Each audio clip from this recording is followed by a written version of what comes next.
আসসালামু আলাইকুম। মানুষের জীবনে কিছু সত্য কথা নিয়ে আপনাদের মাঝে হাজির হলাম। যদি ভিডিওটি ভালো লাগে তাহলে অবশ্যই শেয়ার করে অন্যজনকে দেখার সুযোগ করে দিবেন। ৪০-এর পর শিক্ষাগত যোগ্যতা, প্রশংসাপত্রের কোনো দাম নেই। দাম শুধু কর্মদক্ষতার। ৫০-এর পর সৌন্দর্যের কোনো দাম নেই। আপনি যতই সাজুগুজু করেন না কেন, চোখের নিচে কালো দাগ পড়বে, গালটা ভাঙবে। ৬০-এর পর অবসর। তখন আর ১৫-টা কোনো মূল্য নেই। ব্যাংকের কর্মকর্তা এবং এমডি যখন অবসরে যায়, তখন তাদের নামটাও হয় প্রাক্তন ব্যাংক কর্মী।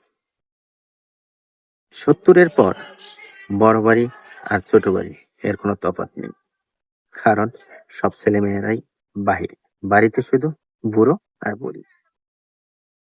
৮০-তে এসেও তখন আর কোনো দাম নেই, হাঁটা চলার ক্ষমতা থাকে না, দরকার শুধু জনবল।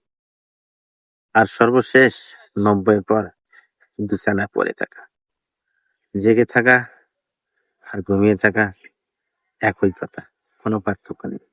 আবারও বলছি, যদি ভিডিওটি ভালো লাগে তাহলে শেয়ার করে সকল ভাই বোনদেরকে দেখার একটু সুযোগ করে দিবেন। সকলে যেন একটু উৎসাহে শেয়ার করে দিবেন। ভালো থাকুন, সুস্থ থাকুন। দেখা হবে আপনাদের মাঝে আবারও পরবর্তী ভিডিও নিয়ে, ইনশাআল্লাহ।